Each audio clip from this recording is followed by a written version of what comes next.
Hi, I'm Derek from 4 Golf Custom, and this is the review of the Ping Glide 2.0 wedge. This is the stealth version. I've got information on the shaft you should be looking at, the type of gapping and how to get the best from the lofts, and also the very important bounce and grind. There's lots of choices in this product. Don't make a mistake and buy a standard one and get it wrong. I'm going to review this product from a fitter's eyes, and let's take a better look at this Ping Glide 2.0 wedge.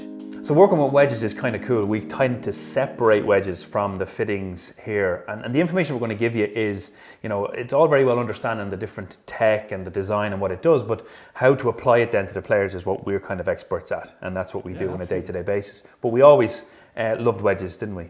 Yeah, well, I mean, we started our working jobs together with wedges, so we did. It's how we first met. Starting point. Yeah, Dave and I were wedge fitters out on the tour, and we did a lot of wedges. So we've got a fairly decent insight into these. So let's kick off with, I guess, and we like to discuss these things as well. If we're working on a big project or we're working on a player, for instance, when we were out on tour, we used to have a very discussion just like this to try and, two minds better than one scenario. So shafts, I think we should talk first about shafts. Okay. So there tends to be a general consensus that the dynamic gold wedge shaft goes into the wedge and that's it, we're done and dusted.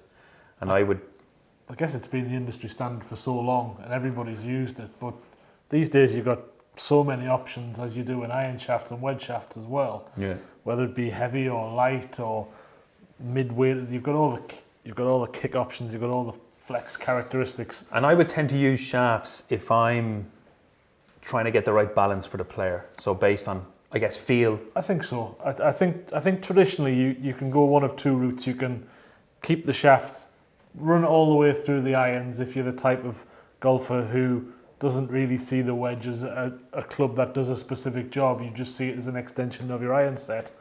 Or if you see wedges as something that you can create shots with, a little bit of versatility. I think that comes down to level of player, and I would be more inclined to get people to think about the latter. So try to separate them. But I do like the idea of sometimes pulling the flow or pulling the shafts through your set. So whatever irons you have in your, whatever shaft you have in your irons, bring the shaft into your wedges because it'll keep feel and balance and flex fairly consistent. Always works very well. The only thing to be cautious of if you're a strong player who's maybe got extra stiff run all the way through the iron profile, you would traditionally just drop it down a flex point when you get to a wedge just so you have enough feel just to balance it out get through it. That's probably worth subscribing to the channel alone for, because if you're a good player, that's a really good tip from a tour perspective. If you're playing X flex in your irons, soften out the flex in the wedges. Great point. Gapping. Talk to me about, I want to talk about the pitching wedge. And the loft. Yeah. How do you think that works in terms of the set of irons? So across the manufacturer's range, even in a Ping profile, you have such varying degrees of what the pitching wedge is due to start at. So I think the starting point with anything to do with gapping is to understand what is your longest iron, whether it be an AW wedge from a set or whether it be the pitching wedge from the set, and understand what that loft profile is. And this is important that you don't go to the website and just say, okay, pitching wedge 47, 48 degrees, and then think that that's what it is. I would encourage people get into a loft and line machine, find one, get the pitching wedge in there and get an exact loft measurement, and then start from that. They're much more common these days to find a loft and line machine, so use it. It's there as a facility. And plus, lofts are getting stronger, and we know that from the other review we've done on the Ping irons. We know that the lofts are a little stronger, and also Ping have settings where they can set the lofts even stronger again in their irons. Of course. So get the pitching wedge loft, and then work out the spacing from there, or the gapping. But I mean, understand first and foremost, fit the rest of the golf bag, and work out how much you got left. Have you got space for a gap wedge, sand wedge, lob wedge? Have you only got space for two?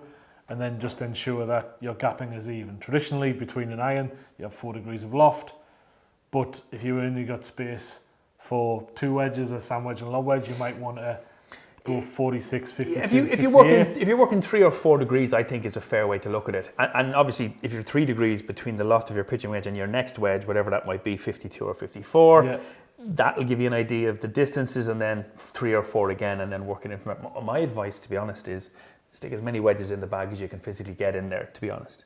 Because you can, with everything getting stronger, a 5 iron's technically a 4. Right. So you've got to find a way of bridging the gap at the bottom end from the scoring level as opposed to another club that goes long. So the tip is, if you've got a gap, fill it. Yeah. Perfect. Bounce and grind. This is where it gets a bit complicated. Although when I was building wedges and I worked with quite a few really good tour players, We used to talk about the relationship with the club and the ground. So you build the bottom of the club or the grind of the club or the shape of the sole or the width of the sole with how you want it to interact with the ground. And this will allow you then to create a type of strike where you can get the ball into the face at the right time or in the right type of angle. I would tend to say, and it is a bit broad about bounce, that if you're a steep player, you have more bounce. If you're a sweep, more of a shallower player, play less bounce. But I think it's more about understanding what relationship you want with the club on the ground. Ping of 4 different grinds on this, and varying different degrees of bounce. And so my advice would be always work with how you want the club to play with the ground, and then build that bounce / grind around how you want the contact. What's your take on it? You then, I would always ask and try and understand as part of the fitting process where the wedge is going to be used from a percentage basis, because you've also got ground conditions to consider as well. So traditionally, the harder the ground, the less the bounce. The softer the ground, the more the bounce. So if you're a linksy type player, maybe keep the bounce a little on the lower side with the numbers lower, and if you're more of a parkland, keep it a little bit higher. A lot of coaches talk about using the bounce, and I tend to be more inclined to get players to just start to show us how you deliver the club. Tell me about the type of shots that you see in your head, or if you're an inventive type of a player. So if you want more to use the club, to angle the club to play better shots, then use less or more of a grind. Take the club away. Some of the TS or the ES type of grinds where it's heel relief to allow you to play more. At least it's going to be close to the ground. So for any delicate nipping and chipping shots, short-sided, a big bounce angle is of no real benefit, because you're going to find it difficult to get that front edge underneath the ball. Less sole, less bounce if you want to be more inventive. And then if you want to be more delivered and sort of more static full shots, then keep the sole wider and keep the bounce higher. And the other thing, if you play a variety of golf courses at a variety of times of year, if you have a variety of bounces in the golf bag, you can pick which wedge you use for the shot for the condition. So it's not a case of having a set for the links and a set for the parkland. If you have slight variations in the bounce, you can make an intelligent decision about what wedge to play versus the conditions you play in. So don't just settle for standard. Do your homework. Go through the information we've given you, and at least then you can kind of figure out what's the type. But don't just pick 56 standard and go, that'll do me. Do your homework. There's different wedges out there. There's different settings and different bounce and grinds. So pick the one that's right for you.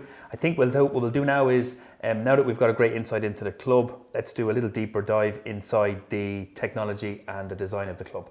So what Ping have done is they've used this 8620 carbon steel. They normally use a stainless steel when they make their clubs, but they've used carbon. This means it's much softer, much more reactive off the face, which means it feels better. So it's a good thing.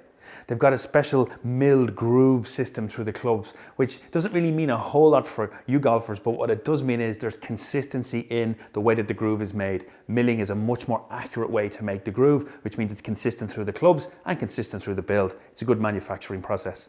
They have a small groove as well right down at the bottom of the club. It's called a half groove. While grooves don't necessarily spin the ball, what they do is they act like tire treads, and they wick water and debris away from the face to create more friction and better spin. I don't know whether the bottom groove does a whole lot, but hey, I'll take it, because one more groove is one more groove. The lofts in this club as well, it's got 46 degrees and then 50, and then in twos right up to 60. The other thing as well is the bounce and grind. We spoke about it earlier, myself and Dave, and how we fit with it. Very important you do your research on this. There's 4 different grinds and 4 different bounce settings. And again, you got to get the right one to suit the way that you play. The last thing is there's 2 different finishes. There's the stealth that we have here, and there's also a chrome or a sort of silvery finish. Again, this is about the frame and what you like to look at, not really a major benefit either way. So one of the key important things to remember here is to think about wedges differently from your irons and separate them a little bit. But you must remember the loft on your pitching wedge is where it starts. So work out or find out what the loft on your pitching wedge is, and then work in 3 or 4 degree spans from there to get the different distances. I've done a review on some Ping irons, which I'll pop up here. Might be good to have a look at that to understand how the irons operate and then how the wedges go together. And I think what I'll do is I'll pop in the description below my favorite bounce and grind setting on this wedge and see does it match with what you're thinking. This is a busy time of year. 2018 is coming to a close, and in 2019 it means that there's going to be a huge launch of new product from all the different manufacturers. So it's time for us to get the product in here, get it tested, get it looked at, get it reviewed, and then see how we're going to operate from a fitting perspective. So best option for you is to subscribe to the channel and stay updated with all the new equipment coming down the line. blank. Complete and utter. Oh, I got it now. Sorry.